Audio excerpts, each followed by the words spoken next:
stop. If you are listening to this story, you are already in danger. By the time you finish hearing this tale, you will understand why some knowledge should never be shared, why some secrets are buried for a reason. My name is Musa Ibrahim, and I am already dead. Not in body, not yet, but in every way that matters to the living world. I am telling you this story as a warning, a final act of mercy before I disappear forever into the shadows between worlds. In the remote village of Brass, deep in the Niger Delta where the waters run black with secrets, there lived an old woman named Mama Gisi. She was the keeper of forbidden knowledge, the last guardian of stories that should never be told. I found her 3 months ago while researching my master's thesis on Nigerian folklore at the University of Lagos. My name is Musa Ibrahim, or was before I became something else entirely. I came from Kano originally, a proud Hausa boy who thought his education made him superior to village superstitions. Arrogant I was.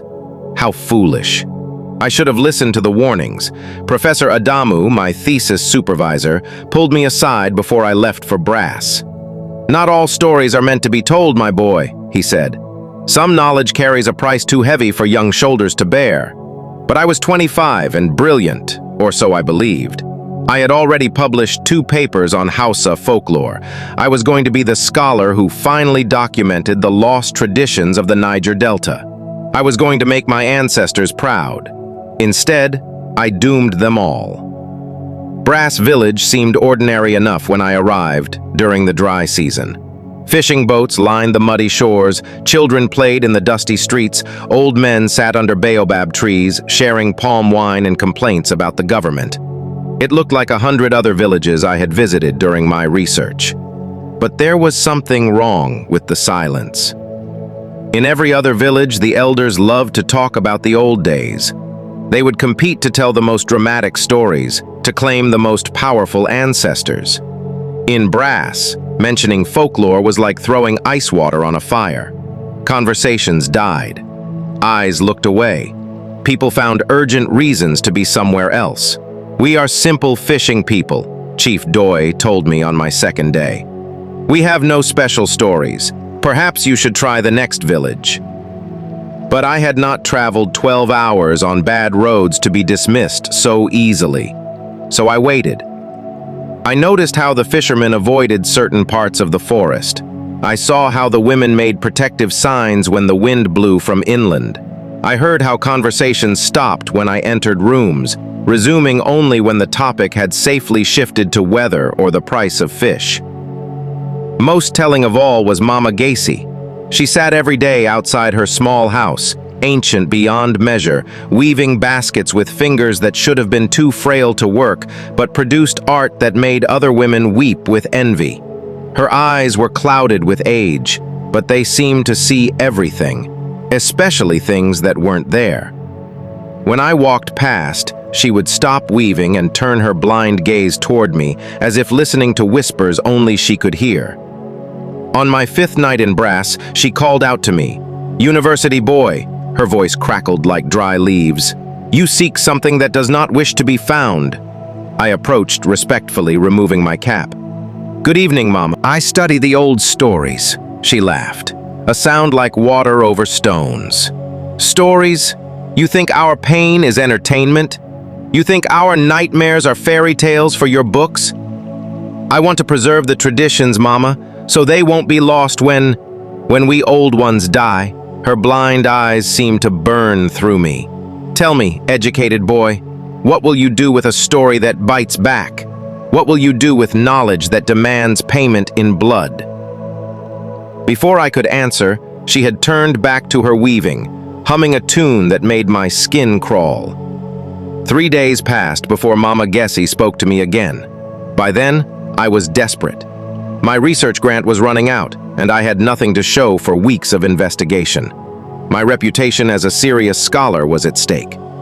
That night, as the village settled into uneasy sleep, she appeared at my door like a shadow given form. "Come," she whispered. "If you must have your cursed story, then come. But know this, some doors once opened can never be closed again." Her house was lit by a single palm oil lamp that cast dancing shadows on the walls. The air was thick with the scent of herbs and something else, something that made my teeth ache and my vision blur. "Sit," she commanded, pointing to a low stool. "Listen well, for I will tell this tale only once. When I am finished, you must choose whether to carry it or let it die with me." I reached for my recording device, but her sharp voice stopped me. "No machines. This story lives only in flesh and blood. If you cannot hold it in your heart, then you are not worthy to hear it." I put the device away, and she began to speak. Long ago, when my grandmother's grandmother still drew breath, this land knew a different kind of terror. The white men had come with their ships and guns, claiming our rivers, our forests, our children as their property. They built their trading posts and told our kings they were nothing but illiterate savages. But we had protectors the white men could not understand. We had Kuro the drum caller, keeper of the ancient ways, speaker with spirits, summoner of forces that could shake the earth itself. Kuro was not born ordinary. From childhood she could see the spirits that walked among us, hear the voices of the ancestors in thunder. When she reached womanhood, the old priests recognized her power and taught her the forbidden arts, how to weave spells into rhythms, how to trap lightning in brass, how to wake the sleeping guardians of our land. The sacred drum was crafted for her alone. It was carved from the heartwood of an iroko tree that had stood since the world was young. The drumhead was made from the hide of a leopard that died of old age, willingly offering its skin. And the rim was cast from brass, blessed by 7 generations of priests, mixed with drops of Kuro's own blood. When the drum was complete, it held power that made the very air sing with energy. 1 beat could summon rain, 3 beats could call the ancestors from their rest, 7 beats could wake things that should never be awakened. The white soldiers came in greater numbers, bringing cannons and chains. They burned villages, stole children, declared our gods to be demons. The chiefs begged Kuro to use her power, to call the spirits to drive the invaders back to the sea. She refused at first. She knew the price of such magic. But when the soldiers came to brass itself, when they began loading our children onto ships bound for distant lands, Kuro could no longer watch from the shadows. She took her drum deep into the forest, to a clearing where the boundary between worlds was thin. There, under the full moon, she began to play. The first beat called the ancestors. They came like mist, like shadows, like memories given flesh. The second beat summoned the forest spirits, leopards and elephants, pythons and eagles, all the ancient guardians of our homeland. The third beat woke something older still, something that had slept since the world was made. What happened next the few survivors never spoke of clearly. Some said the trees themselves began to march, their roots tearing free from earth. Others claimed the river rose like a great serpent, swallowing ships whole. Still others whispered of shadows that moved without bodies, of screams that came from empty air. By dawn, every invader in our territory was dead. But victory came with a terrible price. Kuro had awakened forces that knew no difference between enemy and friend, between guilty and innocent. The hungry spirits she had called began to feed on anyone they could find. Children vanished in the night. Strong men withered and died. The very air became poison. Realizing her mistake, Kuro tried to send the spirits back, but they had tasted freedom and blood, and they would not go willingly. In the end, she had only one choice. She took her drum to the deepest part of the forest, to a place where sunlight never touched the ground. There she played one final rhythm, not to summon, but to bind. She poured her own life into the drum, using her death to trap the hungry spirits within brass and wood. The drum fell silent, and with it the terror ended. But the cost was everything. Kuro died that night, and with her died the old ways, the sacred knowledge, the bridge between our world and the realm of spirits. The surviving elders buried the drum where it fell, marking the place with stones carved with warnings. They swore that the drum must never be disturbed, that the story must never be told completely, that the sleeping spirits must never again taste freedom. For generations we have kept that oath, until tonight. Mama Gessie fell silent, and in that silence I could hear something that made my blood freeze. The faint, distant sound of drum beats, as if her words had awakened echoes in the night itself. "Why tell me?" I whispered. Her blind eyes turned toward me, and I swear I saw them glow in the lamplight. "Because I am dying and the drum is calling. It has chosen you, university boy. The question is, will you be wise enough to walk away?" I should have left Brass Village that very night. Every instinct I had inherited from my ancestors screamed at me to pack my things and return to Lagos, to forget what I had heard and find safer stories to study. But the story had gotten into my blood like malaria. I could not stop thinking about it, could not focus on anything else. The drum beats I had heard in Mama Gessie's house followed me everywhere, in the splash of waves against the shore, in the rhythm of my own heartbeat, in the whispered conversations of villagers who watched me with growing unease. I told myself I needed proof. I was a scholar, not a peasant who believed in fairy tales. If Kuro the drum caller had really existed, if her drum was truly buried in the forest, then finding it would be the archaeological discovery of the century. I spent 3 days gathering information. The village librarian, a young man named Johnny, showed me colonial records that mentioned unusual native resistance in the Brass area during the 1890s. There were reports of entire military units vanishing, of supply ships found empty and drifting. The official reports dismissed these as exaggerations, but I could read between the lines and see the shape of something the British had been unable to understand or acknowledge. Old Pa Okoko, the village historian, finally gave me what I needed. "The drum," he whispered when we were alone. "You want the cursed drum. It lies in the Forbidden Grove, 3 hours into the deep forest. Follow the fisherman's path behind the old mosque until you reach the Black Stream. Cross where the fallen tree makes a bridge. Look for the Iroko trees marked with cowrie shells. But know this, young man, some treasures carry a price higher than gold." That night I made my decision. I would find the drum, not to disturb it, but to document it, to prove that Nigeria's spiritual traditions were more than mere superstition. I set out at dawn, carrying only water, dried dates, a flashlight, and my camera. The path Pa Okoko described was barely visible, choked with vines and thorns, but it was there, worn into the earth by countless feet over countless years. The deeper I went, the more the forest changed around me. The trees grew taller and more ancient. Mahogany and Iroko giants formed a canopy so thick that noon felt like twilight. The air grew heavy and strange, filled with sounds that had no source. Whispers in languages I didn't recognize, footsteps that matched my own pace, breathing that wasn't quite human. I found the Black Stream exactly where Pa Okoko said it would be. Its waters moved without sound, dark as ink and deeper than my flashlight could penetrate. The fallen tree bridge was slippery with moss, and as I crossed, I felt eyes watching me from the water below. On the far side, I began searching for the cowrie shell markers. It took almost an hour to find the first, an ancient Iroko whose bark bore a line of shells driven deep into the wood, their surfaces gleaming white as bone in the green gloom. Following the shell trail, I found myself on a path that seemed to exist between reality and dream.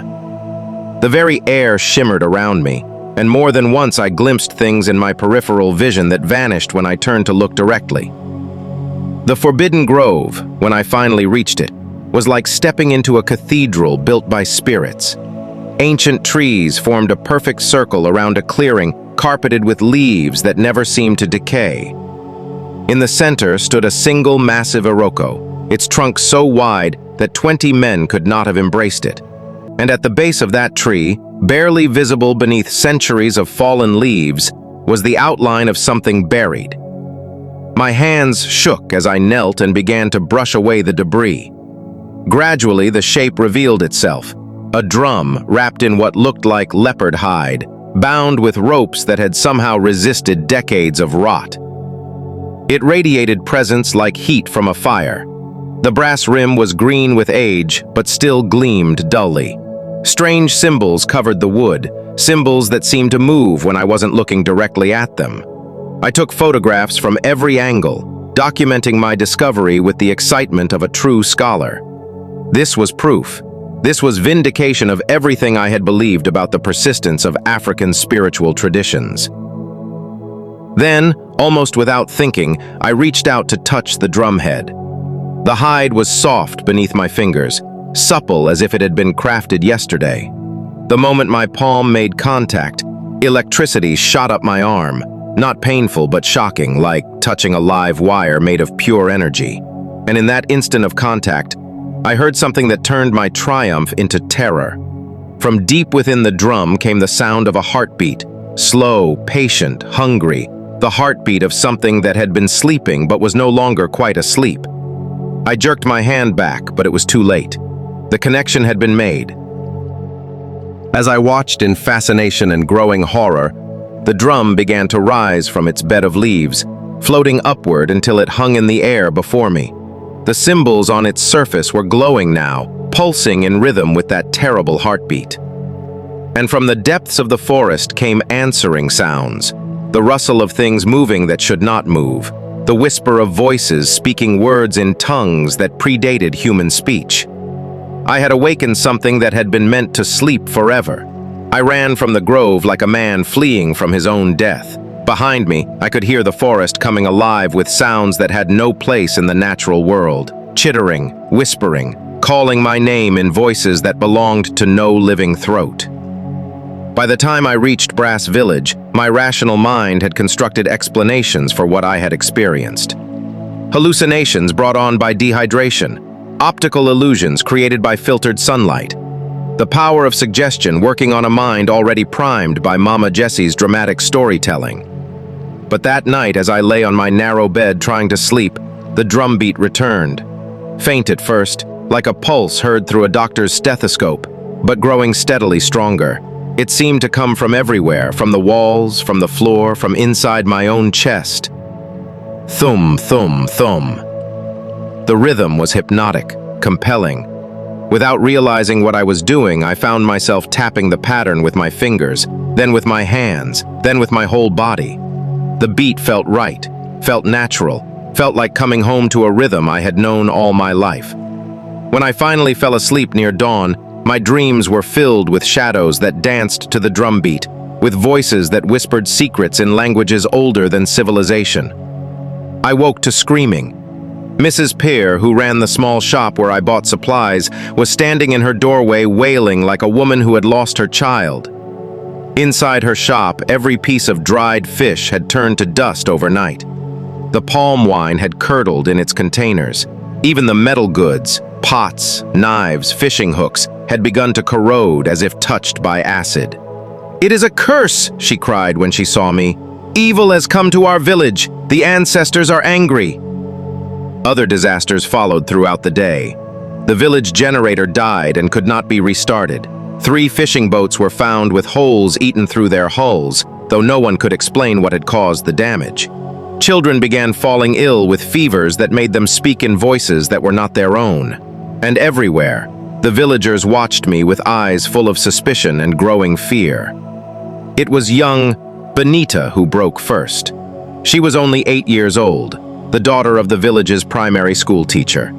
The sickness came on her suddenly. One moment she was playing with her friends, the next she was burning with fever and speaking in a voice like grinding stone. Mama Khadija, the healer, took one look at the child and sent immediately for the elders. By evening, half the village had gathered outside the Aliyu house, talking in hushed voices about signs and portents and ancient warnings ignored. I learned of Benita's condition from Johnny, the librarian, who approached me with obvious reluctance. "They say it started after you went into the forest," he said, not meeting my eyes. "They say you disturbed something that should have been left alone." "That's impossible," I protested. "I'm a scholar, not some kind of witch doctor. I don't believe in—" But even as I spoke, I could feel the drumbeat pulsing in my chest, hear the whispers of awakened spirits growing stronger with each passing hour. 2 days later, old Abadi was found dead in his prayer room. He was discovered lying on his prayer mat, but his face was frozen in an expression of absolute terror. There were no wounds on his body, no signs of struggle. He had simply died of fear, literally frightened to death by something only he had seen. The village was in chaos. The death of Abadi, combined with little Benita's condition and the growing list of supernatural disasters, had convinced everyone that some ancient evil had been unleashed. Armed patrols walked the streets at night. Women gathered in groups, sharing protective amulets and whispering prayers. The children huddled close to their mothers, afraid to play outside. And at the center of it all, they watched me, with eyes that promised violence, if the terror did not soon end. Chief Doye summoned me on the morning after Abadi's death. "University boy," he said, his voice trembling with barely controlled rage, "what have you brought upon us?" "I haven't brought anything," I insisted, though I could hear how hollow my words sounded. "These are just coincidences." "Coincidences?" The chief's eyes blazed. "A child speaks with the voice of spirits. A holy man dies of terror in his own prayer room. The very air we breathe has turned poison, and all of this began when you went into the Forbidden Grove." Before I could respond, screams erupted from the direction of the village square. We ran toward the sound and found a scene from a nightmare. Little Pear stood in the center of the square, no longer the sick child she had been for days. She was dancing to music only she could hear, her movements flowing and inhuman, her feet barely touching the ground. Around her, other children had joined the dance. Their eyes rolled back until only the whites showed. "The spirits are coming," Pear called out in that terrible, grinding voice. "The drum calls and they answer. Soon, very soon, the old hunger will be fed." I understood then the full magnitude of what I had done. The drum had not been just a historical artifact buried in the forest. It had been a prison, a carefully constructed trap designed to hold forces that normal reality could not contain. By touching it, by making contact with my bare skin, I had weakened the barriers that kept those forces bound. And now they were loose in the world again, hungry after more than a century of enforced sleep. That night, as the village huddled behind locked doors and burning protective fires, I made my way to Mama Gessie's house.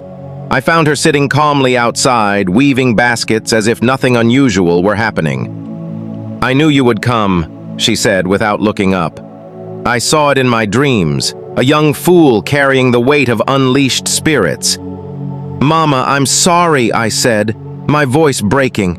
"I didn't know, I didn't understand." "Understanding," she spat. "Always, it comes back to understanding. Tell me, university boy, what do you understand now?" I knelt beside her stool, desperate for guidance. "I understand that I've made a terrible mistake. Innocent people are suffering because of my curiosity, but I don't know how to fix it." "The spirits that Kuro bound in the drum are awake," Mama Gessie said, her blind eyes fixed on some distant horror. "They taste freedom again, and they hunger for revenge against those who imprisoned them. They will not rest until every living soul in this village has paid for their long captivity." "But these people had nothing to do with what happened over a century ago." "To spirits that old, all human life is one continuous thread. We are not individuals to them. We are parts of a single organism that wronged them long ago. They do not distinguish between past and present, between guilty and innocent." The drumbeat in my chest was growing stronger, more insistent. I could feel it calling to me, pulling me back toward the forest. "There must be something that can be done," I said desperately. Mama Gessie's hands stilled on her weaving. "There is a way. but it requires a sacrifice that few would make willingly. Tell me, the drum must sing again, the full song, the binding song that Kuro played in her final moments. But to play that song requires more than knowledge. It requires someone willing to pour their own life into the drum, to become the living seal that holds the spirits. My blood turned to ice. You mean someone has to die? Not die exactly, but become something other than human. Become a guardian, a bridge between the spirit world and ours. Kuro chose this path to save her people. The question is, are you prepared to make the same choice? Before I could answer, the night exploded with screams and inhuman laughter. We ran toward the village center and found hell itself walking among the houses. The possessed children were no longer alone. Adults throughout the village stood in rigid formations, their eyes glowing with inner fire, their faces blank as masks. Only the very old and very young seemed immune to whatever force was spreading through the community.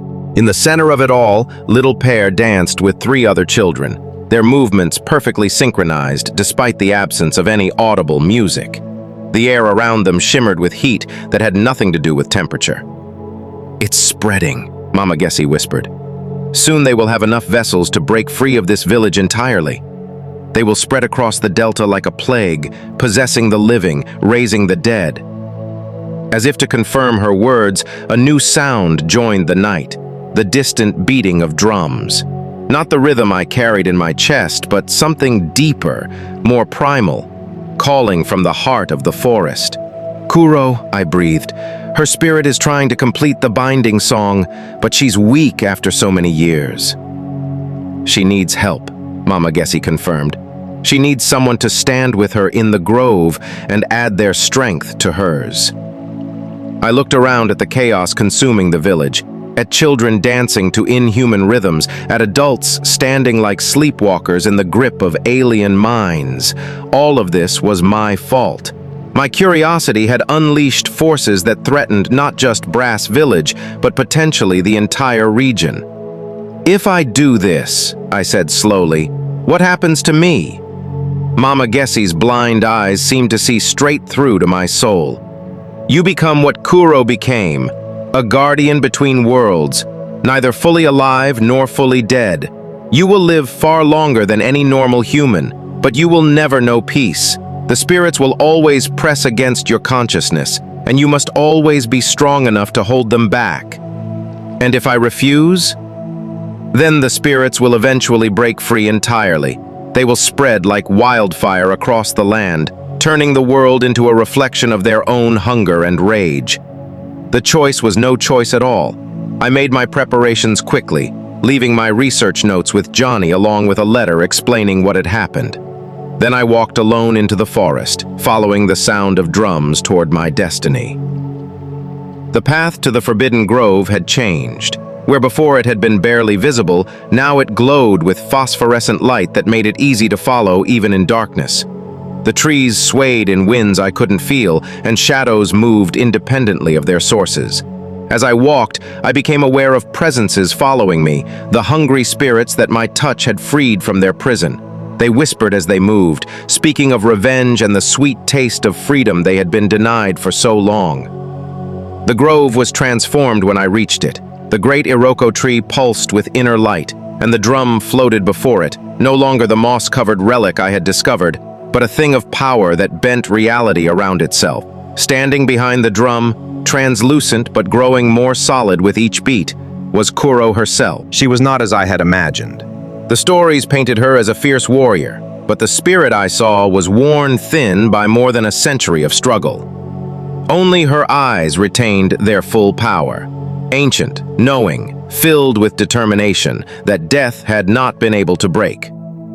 "You," she said, her voice echoing from far away. "You freed them. Now you must help bind them again." "I didn't know," I said, stepping closer despite supernatural terror that made my knees weak. "I didn't understand."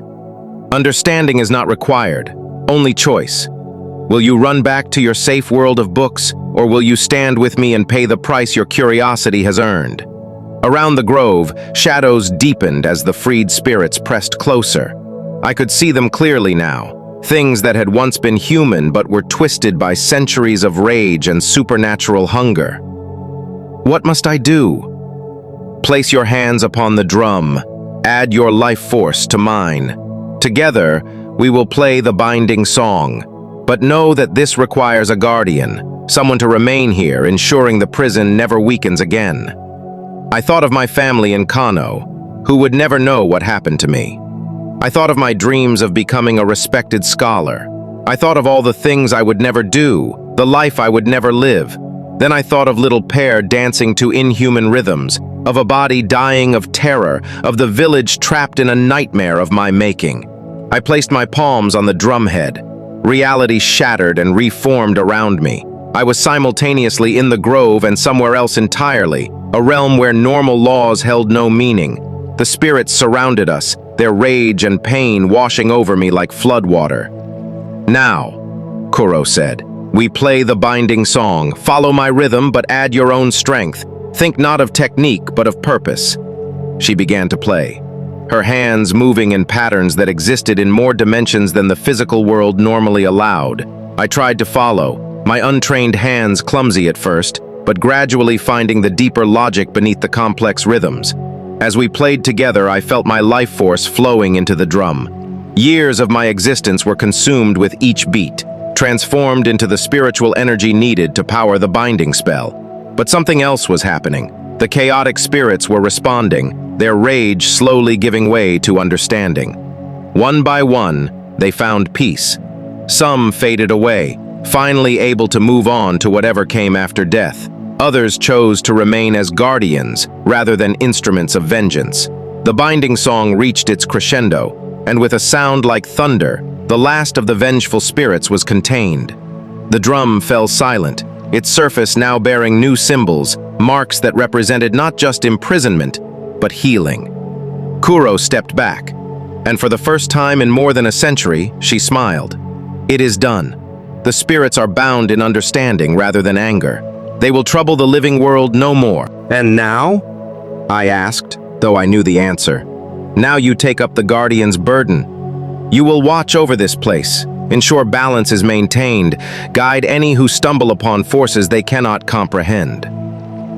As she spoke, her form began to fade.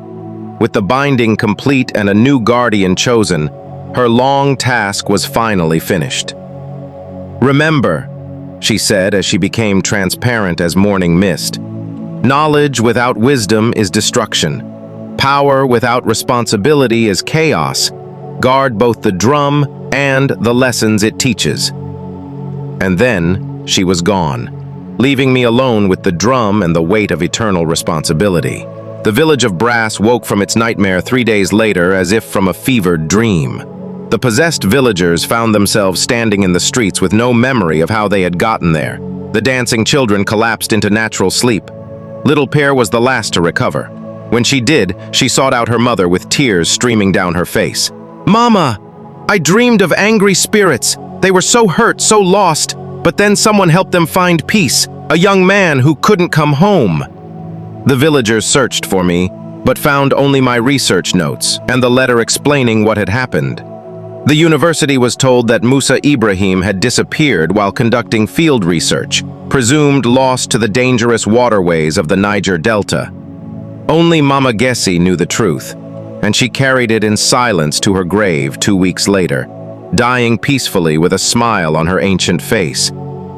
But sometimes, late at night when the wind blows from the deep forest, the people of Brass hear drumbeats carried on the air. Not the angry rhythms that terrorized them, but something peaceful, protective, watchful.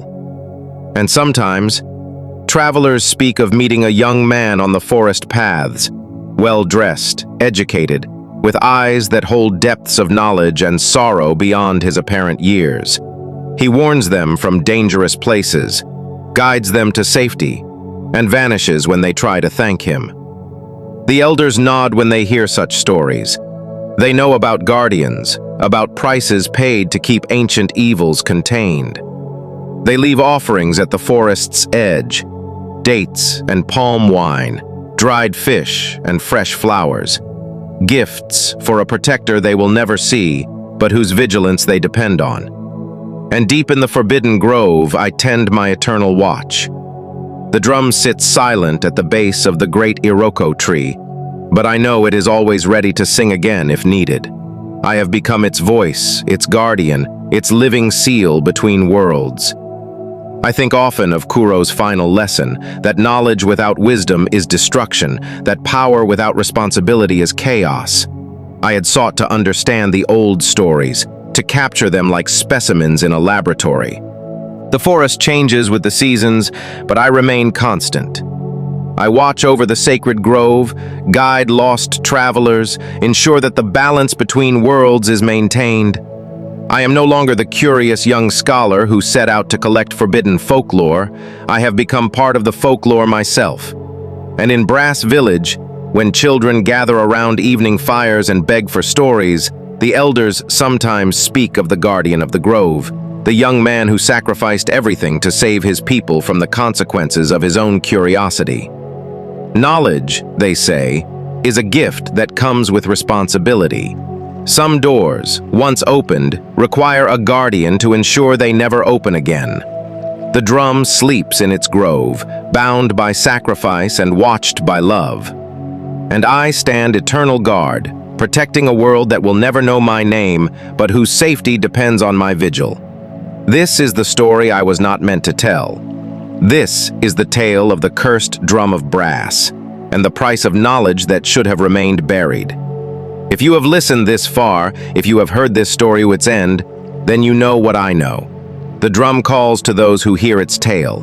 It whispers in your dreams. It shows you visions of power and ancient secrets. But remember my warning. Some knowledge comes with a price written in the very fabric of the soul. Choose wisely.